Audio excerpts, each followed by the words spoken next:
Hi, my name is Tanya Coovadia, and I'll be reading from my short story, Coming Home Alone. Thank you for listening. I've been walking for hours, my now useless left foot punctuating a blood trail in the thankless ice. I climb the rocks to the shore, stumbling to escape the frozen lake. Lights from my mother's house, blanketed with new snow, glow in the dimming light. It's not a comforting sight. I limp through the door, greeted by the struck faces of my mom and my nieces and daughters, and Lizzie, my sweet wife. And all I can hear is that song that goes, "Today is the first day of the rest of your life." As though something like that must always be a good thing, when now I know it's not. "My God, Crawford!" My mom is almost screaming, and for once, melodrama isn't uncalled for here. "Thank God," she says, gasping through tears, shoving people aside to get at me. "What happened?" she asks, but she's not waiting for answers. "We thought you were lost. We thought you were dead."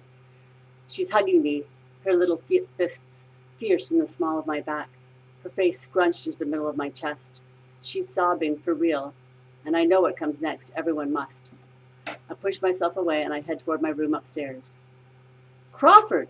Crawford Bix! Where's Rocky? What happened to Rocky?" Her voice is receding as I slam the door and lock it, leaving them all crowded in the front room amongst the doilies and Royal Dalton figurines. Fully clothed, still soaking wet, I lay in my boyhood single bed. My room is still all trophies and bookshelves and news posters, just the way I left it. I commence shivering. Me and Rocky have been best friends for years, each other's best and worst influences since we started making money on the Tooth Fairy. Once, when we were 7, we ran away from home together. His dad, my Uncle Carl, had spanked Rocky so hard he had bruises all over his ass. Rocky had decided to run away, so I figured I'd join him. "Mom, can you make us a sandwich?" I'd say, wheedling. Never hit the road on an empty stomach was a rule she taught me, and at 7 was a piece of advice I was prepared to accept. "Not now. Can't you see I'm busy?" Mom was the island's secretary-treasurer, and she was always busy, fiddling with paperwork on the kitchen table that she could look after me, or in her office over at the town hall next door. At the moment, she had our kitchen table covered with ledgers and pens and a ruler. She was wearing those glasses shaped like cat's eyes, a sure sign she meant business. "Please, Mom, Rocky's hungry and we need to run away." Mom always had a sweet spot for Rocky, and he loved her back with a shy wistfulness that was sad to me even when I was 7.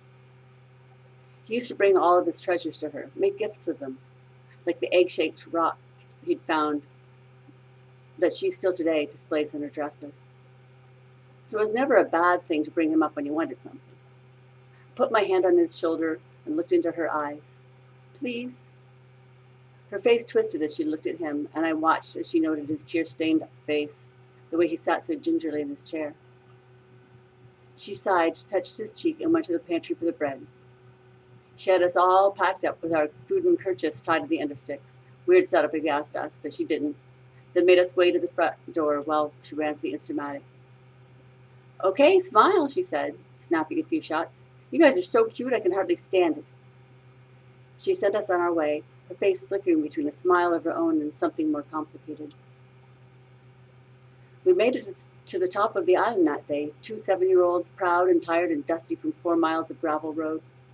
But when we got to the North Dock, we didn't know what to do after that. So we went up to Dockmaster Fred Pierce, and he called my mom to come get us. I remember what happened to Rocky that night. Likely nothing. His mom was in bed most of the time. Together, much later, we came to the conclusion that Aunt Mavis had suffered from high-grade depression all her life. And Uncle Carl was either furious or unnervingly jubilant most of the time. They both had a short memory when it came to parenting. That's how things were at my cousin's house, though. Down, down, down, or up, up, up. That was the only constant.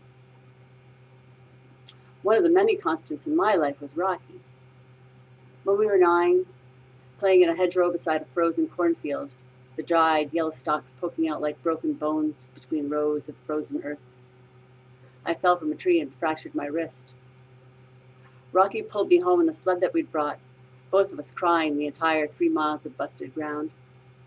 He let me squeeze his hand while Renee, The nurse, who comprised the entirety of the island's medical community, cast my arm so I could be flown to the mainland. Rocky never stopped crying until I did. Mom let him sleep over, and I woke up to the sound of him sobbing in his sleep. The thing of it was, he was never much of a crier otherwise. When we were the only two 11th graders at the island high school, Rocky and I had a falling out, a bad one. I had good grades, the basketball team, and Lizzie, whom Rocky had always pseudo-secretly loved. His love for her had never been the secret for me, of course. But I couldn't very well stop myself from pursuing her just because Rocky wanted another thing he couldn't have. So I had Lizzie and all these other things, while Rocky had booze, bad grades, and thievery. It was sad, but as my mom said, it wasn't unexpected. She'd been pursing her lips over Rocky for years, although she always kept a place for him in our house and in her heart. I don't know what it was that set him off that time. Maybe it was this. We were sitting in Don Jimson's hayloft in a warm Saturday in spring, smoking, him and Lizzie and I. And I reached over and caught her hand and kissed it. First, I should explain that Lizzie is the most beautiful girl anywhere she is. She's all legs and eyelashes and smooth hair and sweet, sweet smile. And sometimes the guys would marvel that she lived on the island at all. Her being mine, though, that felt like a birthright. Rocky probably thought so, too. Anyway, as I grabbed her hand and kissed it that day, Rocky jumped up and said we should go explore the tourists' cottages. That was something we'd done fairly often as kids. When you start to understand the nature of consequences, well, it just stopped seeming like a good idea. I guess guilt made me go along. Just another regret I'll add to the rosary of bad ideas strung by Rocky.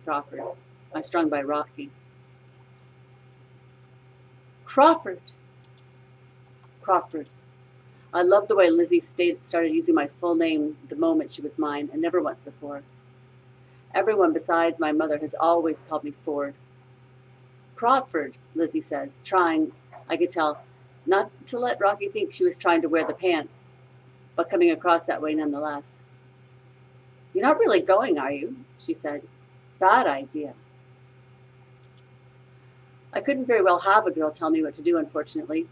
Not even Lizzie, certainly not in front of Rocky.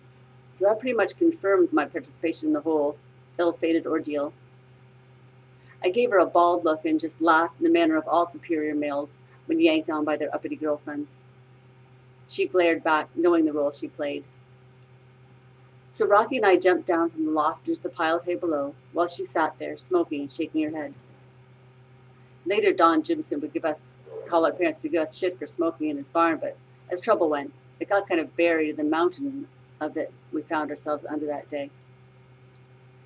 See, when Rocky was angry, he never showed it in his face, or even in his actions in a normal way. I never saw him yell. He never got into a fight. It always seemed to be self-inflicted, like the scratch marks he'd made in his inner arms that he said calmed him. He never really knew with Rocky until it was too late, and then, boom. Tourists own the cottages in the south shore of the island. It tends to flood down there, so it's useless for farming, and the best hunting is inland. Inland folk don't feel the need to live in the water, I guess. We know we're surrounded. Island folk. Island folk don't feel the need to live on the water, I guess. We know we're surrounded.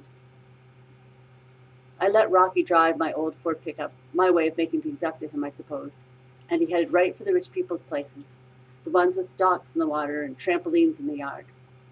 They had the coolest stuff to sift through, and they were only there in the summer. Tourists were transients, practically translucent compared to a real islander. Mostly they were thin, fit, academic-looking types, dads who played tennis with tan stay-at-home moms and expensive fitness wear and tidy little kids.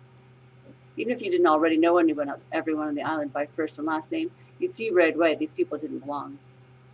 The gnarled farmers in their suspenders and straw hats, and the weathered fishermen, their perpetual stink and hip waders. Even we island kids with our outdated clothes and casual independence. We all gave these ladies a wide berth. They'd step up to John Tanner, owner of the general store, and ask for things like sprouted bread and quinoa, as though it didn't take major effort just to keep us islanders in regular food. I'm digressing because this memory bothers me, I guess. So Rocky pulled up beside this one cottage, hiding the truck more or less behind a big clump of that forsythia, that spray of yellow flowers might have collected for my mother before this, and grabs a crowbar out of the bed. Believe it or don't, this doesn't seem ominous at the time, just practical. So I hop out and follow him to the back door. He popped off the door handle like he was pulling the top off a beer bottle, and the door swung open, easy peasy. You can see right away these cottages had an artistic street, with their high, whitewashed walls, yellow shag rug, and paintings of sunflowers. The unfinished sunflower on the canvas in the corner proved the artist who painted them lived here. That work in progress didn't tip us off, though. It seemed like the show-offy kind of thing tourists leave around to gather dust over the winter. We were going through their stuff, just checking it out really, books on Van Gogh and intricate wooden puzzles and board games, the things tourists buy to make their leisure time bearable. Me leaving things more or less as I found them, Rocky rifling through all haphazard, making an unmistakable mess. Hey, cut it out, I said. Put it back the way you found it. You trying to get us caught? What the fuck, Ford? Why are you always such a pussy? Don't get your panties in a bunch. This is the tricky thing about always being superior to Rocky, and I'm just being honest because I know what it's called for. I really couldn't be a pussy in his vicinity. So I backed off. I always backed off. I should have known that someday things would get to the point where it would be too late to back out. And now I'm crying again, remembering. And Lizzie's calling through the keyhole of my locked bedroom door. And I can hear the crowd downstairs getting louder and yet gentler, as though whispering at the top of its voice. So Rocky was throwing things around, and I was trying to kind of keep the mess he'd made contained surreptitiously by flipping through each book he'd tossed on the floor for a moment before placing it back on the shelf. I was always holding him back from things with a prim self-satisfaction that, to be honest, was the way I felt about myself. I remember he got real quiet for a moment before he called out, "Bingo!" He held up this wedding ring he'd taken from a fancy wooden box with a rose carved into the top. The ring was old-fashioned and kind of dirty, with a gigantic diamond jutting out like an afterthought. It looked like something a rich grandmother would wear. Rocky turned it to catch the light coming in from the floor-to-ceiling windows, and that's when we heard it.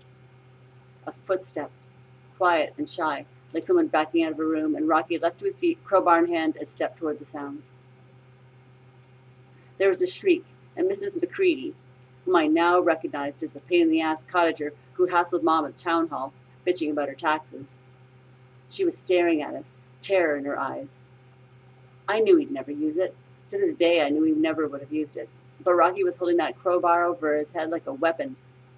And this small, thin old lady looked like her bones would shatter if he just looked at them too hard. She screamed again. I grabbed Rocky's arm to pull him away, out of the room, out of the door, but he stopped and turned and paused a moment, then whipped that ring at her chest from 3 feet away. It bounced off, landing, ringing on the ground, and she screamed again, and we ran to the pickup, and I revved it as I drove away, my new tires pulling up the grass, leaving unmistakable tracks in the ground. As the storm died down, Rocky was sent to reform school on the mainland, and I went off to college. Mrs. McCready, a difficult woman, as my mother called her, and a goddamn fucking bitch, as Uncle Carl called her, told the whole story more or less accurately, but making me out to be some kind of hero of the day. I imagine the island cop, Blake Irvine, shook his head when she described Rocky's part, and nodded when she described mine. I'd been on his baseball team since I was 12, and Rocky had been on his shit list approximately the same length of time. When Blake showed up at my door, he let Mom fix him a cup of coffee while he lectured me about using my head.